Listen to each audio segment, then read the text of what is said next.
Herzlich willkommen zu einem neuen Video. Heute zeige ich euch ein einfaches Rezept für eine deftige Linsensuppe mit Würstchen. Dafür starten wir am Tag zuvor, indem wir 500 Gramm braune Tellerlinsen in einen großen Topf oder eine große Rührschüssel geben, 3 Liter Wasser dazu gießen, alles einmal gut umrühren und die Linsen anschließend abgedeckt über Nacht einweichen lassen.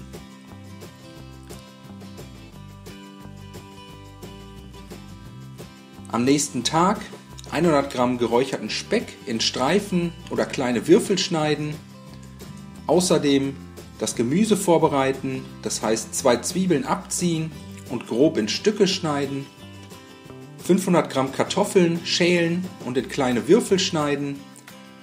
Den Knollensellerie aus dem Suppengemüse ebenfalls in Würfel schneiden. Den Porree in Ringe und zum Schluss die Möhren schälen und in dünne Scheiben schneiden. Anschließend einen großen Suppentopf mit einem Schuss Öl erhitzen, dann den geräucherten Speck in den Topf geben und jetzt für 2 bis 3 Minuten bei mittlerer Hitze und unter gelegentlichem Wenden anbraten. Als nächstes kommt das vorbereitete Gemüse in den Topf.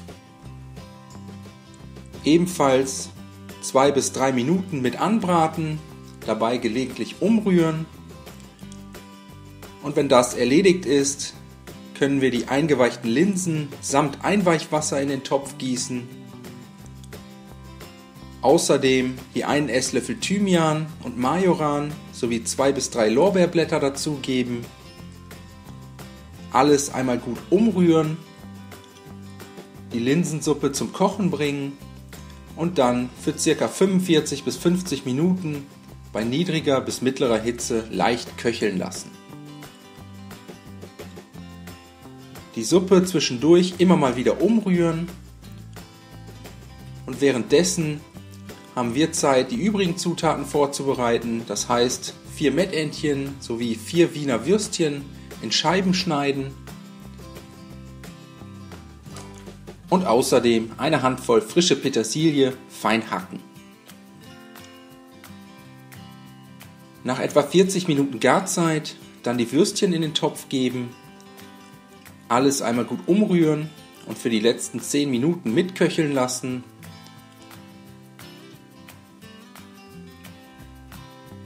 Und danach sind wir im Prinzip auch schon fertig. Zum Schluss noch einen guten Schuss Rotweinessig dazugeben, außerdem einen Esslöffel Senf, die gehackte Petersilie und anschließend alles mit einer guten Prise Salz und Pfeffer abschmecken.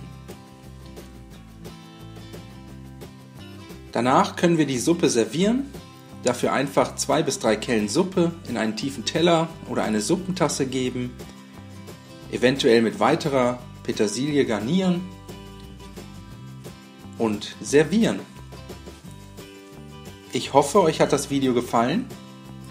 Ich wünsche euch viel Spaß beim Nachkochen.